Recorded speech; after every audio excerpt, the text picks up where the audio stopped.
Assalamualaikum warahmatullahi wabarakatuh. Bagaimana kabar kalian hari ini? Semoga baik-baik saja ya. Sebelum pembelajaran ini kita mulai, alangkah baiknya kita berdoa terlebih dahulu. Berdoa dimulai. Berdoa selesai. Pada hari ini, apakah ada yang tidak masuk? Tolong dicek teman sebangkunya. Apakah teman kalian masuk atau tidak? Jika teman kalian tidak masuk, tolong sebutkan nama dan nomor absennya. Pada hari ini kita akan mempelajari tentang wujud benda. Kenapa sih kita harus mempelajari wujud benda? Nah, yang pertama, kalian akan mengetahui apa itu wujud benda. Yang kedua, kalian bisa menentukan ciri-ciri dari wujud benda. Ada wujud benda cair, padat, dan gas. Yang ketiga, kalian bisa mengidentifikasi atau mengklasifikasikan wujud benda. Nah, langsung saja kita masuk ke materi. Ada berapa macam-macam wujud benda? Jadi, wujud benda dibagi menjadi 3 macam.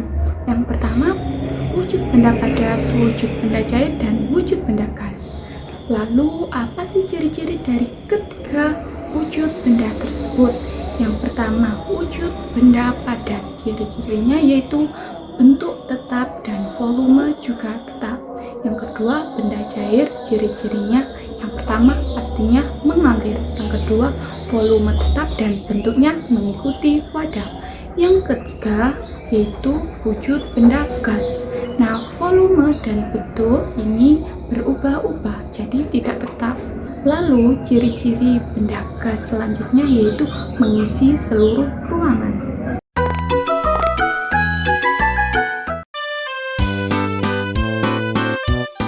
Teman-teman, Assalamualaikum. Hari ini kita akan belajar tentang perubahan wujud benda.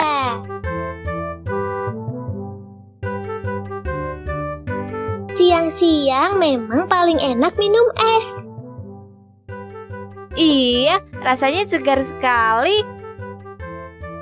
Ini di dalam gelasku ada 4 es. Kalau punya kamu, berapa, Elo? Kalau punya aku cuma 3 esnya.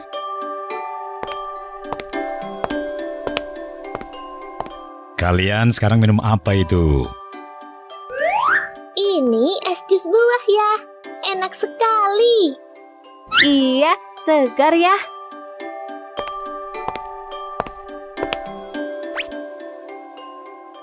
Loh ya, ini esku kok semakin kecil.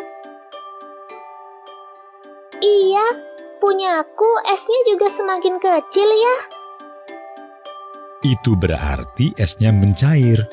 Karena es adalah air yang menjadi padat akibat suhu yang dingin. Lama-kelamaan, es di air menyebabkan suhu dinginnya berkurang. Dan akhirnya, es itu menjadi air. Mencair itu apa ya? Mencair itu perubahan dari yang padat lalu berubah menjadi cair. Seperti es berubah menjadi air. Itu namanya perubahan wujud. Di sekitar kita ada beberapa macam perubahan wujud. Apa saja ya? Pertama, menguap, yaitu kondisi air yang menjadi udara.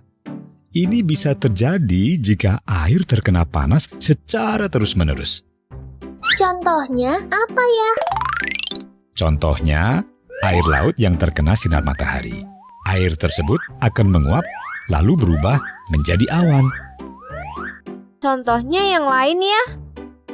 Contohnya yang lain adalah ketika ibu memasak air. Air yang dimasukkan akan berkurang karena panas api kompor membuat air mendidih dan menguap. Lalu, ada lagi namanya menyublim. Itu perubahan benda padat menjadi udara. Contohnya, kapur barus. Ada juga mengkristal. Mengkristal itu perubahan wujud dari gas atau udara menjadi padat. Contohnya, saat turunnya salju. Lalu perubahan wujud selanjutnya adalah mengembun. Contohnya adalah kabut pagi hari yang membuat rumput basah. Karena udara atau gas berubah menjadi benda cair. Terus, kok air bisa menjadi es? Itu bagaimana ya? Itu karena air berada di suhu yang sangat dingin, sehingga lama-kelamaan akan menjadi es. Proses itu namanya membeku.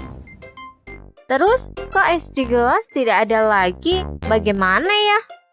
Iya, Elo. Esnya sudah mencair semua, menjadi air.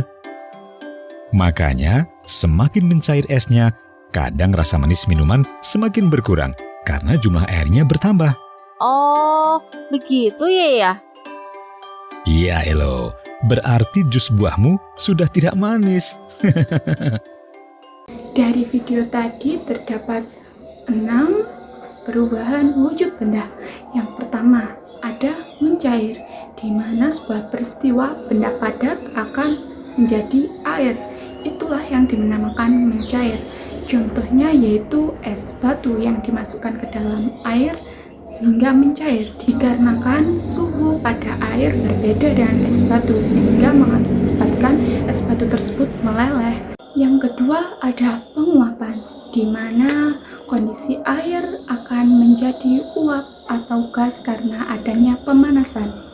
Nah, peristiwa ini contohnya yaitu ibu sedang memasak air di atas kompor, di mana air tersebut dibiarkan terus-menerus terkena suhu panas kompor yang akan mengakibatkan air tersebut menjadi sedikit. Nah, peristiwa ini disebut penguapan. Yang ketiga ada menyublim, di mana benda padat akan menjadi gas.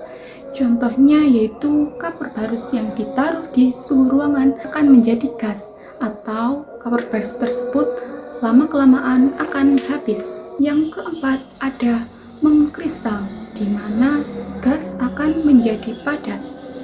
Nah, peristiwa ini biasanya terjadi saat salju turun. Yang kelima ada pengembunan, di mana gas akan menjadi air atau mencair, seperti contoh embun di pagi hari, di mana kabut turun dan akan membasahi rumput-rumput. Yang terakhir, yang keenam, yaitu membeku, di mana terdapat sebuah zat cair yang akan didinginkan atau dibekukan menjadi zat padat. Seperti contoh saat kita membuat es batu. Nah, selanjutnya ibu akan membagikan sebuah LKPD, di mana LKPD tersebut berisikan tentang beberapa benda-benda. Kalian disuruh untuk mengklasifikasikan atau mengelompokkan benda-benda tersebut berdasarkan wujud bendanya.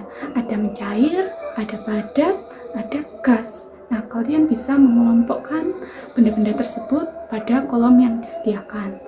Nah, untuk mengerjakan LKPD tersebut, kalian harus membentuk beberapa kelompok. Yang satu kelompok berisi 4-5 orang. Silakan dibentuk dan silakan dikerjakan. Apakah kalian sudah selesai? Jika sudah selesai, tolong dipresentasikan LKPD yang telah kalian kerjakan kepada teman-teman. Perwakilan hanya satu kelompok saja yang maju. Silakan untuk dipresentasikan. Nah, mungkin cukup untuk di sini materi yang Ibu jelaskan. Tadi kita belajar tentang apa? Benar sekali, tentang wujud benda dan macam-macam perubahan wujud benda, dan yang terakhir mengklasifikasikan benda-benda di sekitar kita berdasarkan wujud benda. Nah, untuk mengakhiri kegiatan hari ini, alangkah baiknya kita berdoa dulu sebelum pulang. Berdoa mulai. Berdoa selesai. Ibu akhiri, wassalamualaikum warahmatullahi wabarakatuh.